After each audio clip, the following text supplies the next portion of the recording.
Well, hello. It has been a hot second since I've made a video. And correction, actually, I've made multiple videos. I just have not posted them. Usually because it was more about me and my rant or my opinion than what Holy Spirit wanted to say. We don't want to go there, right? We don't want to start there now. We want to stay where we're supposed to be, which is in not just His will, but His presence. I'm sure with all of the craziness of what has happened recently, I am not the only one in the middle of a transition, in between thresholds. I was trying to find a term for that because it didn't feel like just, skipping from one threshold to another. It didn't feel like just a waiting period. It didn't feel, it felt weightier than the terms I kept coming up with. So, I went to Google. I just said, all right, what's the term for in between those two? There has to be a term. And there is. It's called liminality. And if you are a gamer or coder of any type, loving programming, you understand liminal spaces. I did not. I was schooled by a high school grandchild, which was kind of cool. It's always cool when you can learn from those you've watched grow up. And what got me was liminal spaces do mean a little bit different things in the gaming world, but yet similar.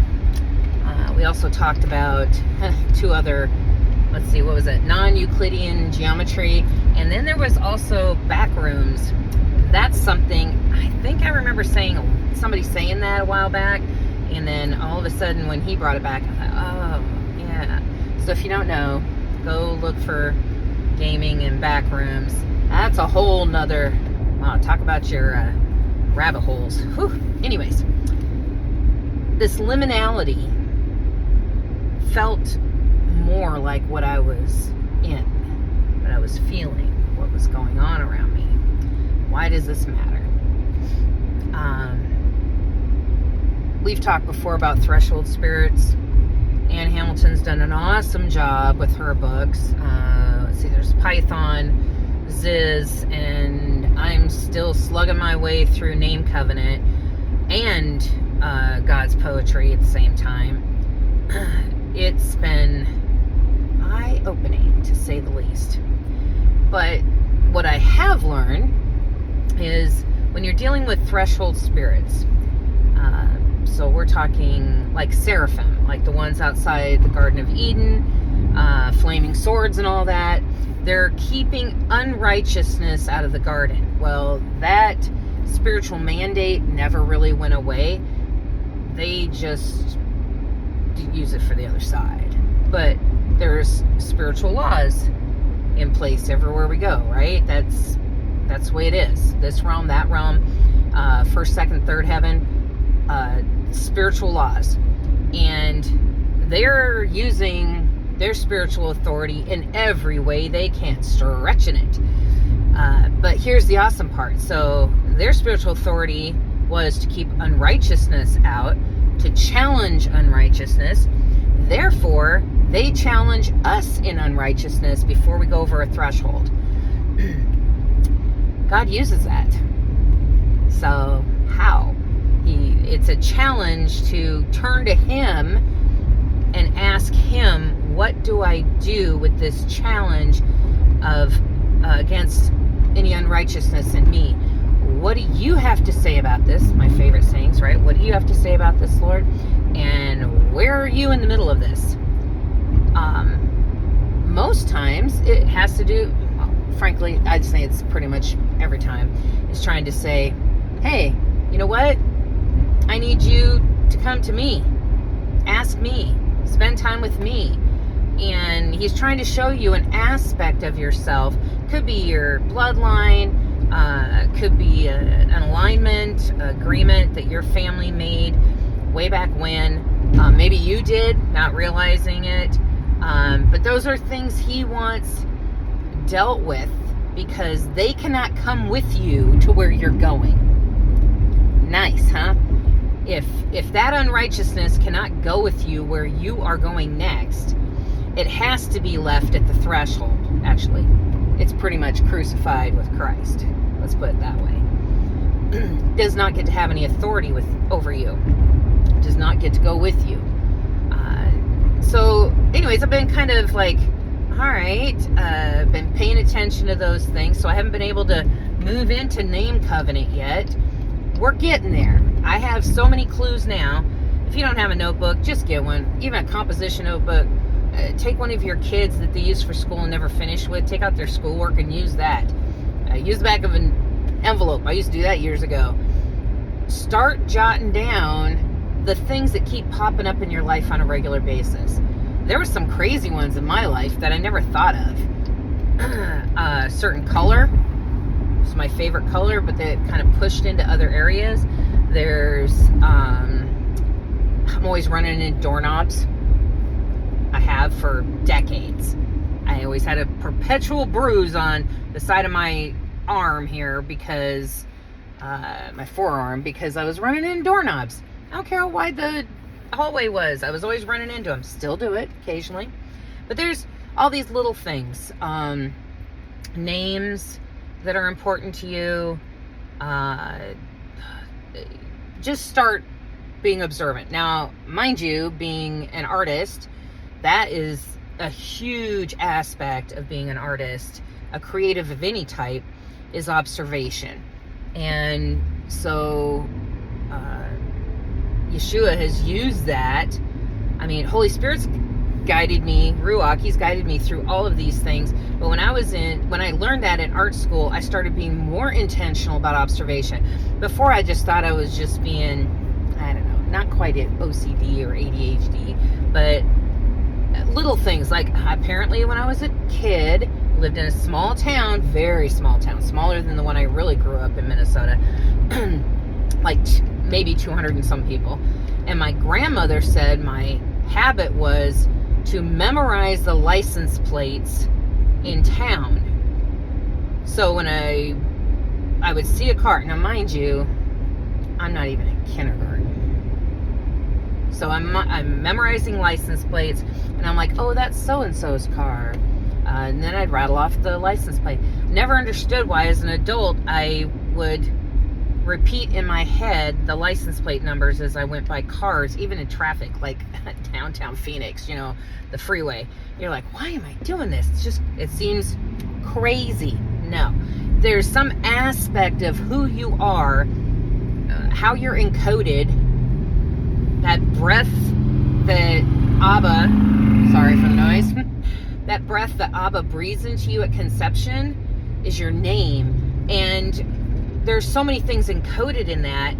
And these are the great little quests and treasure hunts. And, I always say I'm feeling like I'm picking up breadcrumbs. It's gone from breadcrumbs to gemstones. I am picking up some massive stuff lately. And so being observant and recognizing things, we're told, I don't know, I grew up in the Midwest, so we're told not to boast about yourself, not to make a big deal about yourself, not to really think about yourself. I mean, yeah, very Minnesota nice. Doesn't mean people aren't gossiping behind your back, but, they're not making a big deal about themselves. So here you are, the Lord's saying, no, I need you to recognize how I made you, what I've put in you. We're going on this trip together. So that's where I am. Back to, it's you and him. So in this liminality space where it's intentional and there's action, maybe not moving forward action, not stepping my foot action, because trust me, I've kicked some thresholds. I broke, that was a year ago? Yeah, about a year ago. hit the threshold. I was running out in the backyard. Thought a dog was attacking my granddaughter. It was the neighbor dog just making noise. But I kicked the threshold with my big toe on the way across. It's a metal one. I don't know how that happened. I still don't know how that happened. But yeah, a year later, I still have, I'm not completely healed, but it was all the way back into my foot. Hot mess. So, you don't want to bump into thresholds. You do not want to bump up against heavenly beings that have a spiritual right to be there. Just ask Abba if it's true. They have a spiritual right to be there. And what do you have to say about that? What do we need to work on? Or maybe it's just you want me in your presence so that stuff can like melt off of you, because that happens too. Sometimes it's not a lot of work. Sometimes, most times for me lately, it's just I need to be in his presence. And then, wow, the transformation, that's the term that's been all over this morning, is transformation. By the way, this is the color that's become a big deal. Maybe I'll get a chance to tell that story soon. I've told a couple people and still can't quite make of it what the Lord wants to say with it.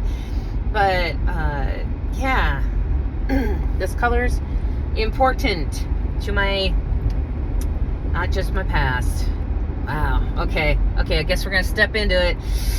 Pre-Adamic. No, I'm not talking reincarnation stuff, but if you know anything about Bride Ministries International, the pre-Adamic, huge skeptic, didn't even want to consider it, think about it. I'm like, what do I do with this, Lord? I don't even know what to do with this stuff. This is not the way I was brought up. Old people talk. And anyways, I had an encounter with the presence of God in such a way that it has shifted me from prior, what's the word I'm looking for there? Paradigm. I mean, it was a biblical paradigm, spiritual paradigm, personal paradigm, shifted so huge. It has completely transformed my life and sent me on a trajectory I did not expect. And I'm grateful. I am grateful. So I am in this liminality, enjoying it, allowing the process, again, another artistic word, trust the process, enjoy the process, lean into the process. It is literally all about the process. It is not about your end goal. It is not about what you get at the end. It is all about the process. Not just in art, but in that sanctification. That's a process for a reason. And then, yeah, some of it's cleaning you up, but that's not even the end goal. The end goal here is he wants us walking with him. So, if you're in your own personal liminality today, I want to give you a word of encouragement. You are not alone. He loves you. And all will be good. Hang on to your socks, people. It's about to get crazy.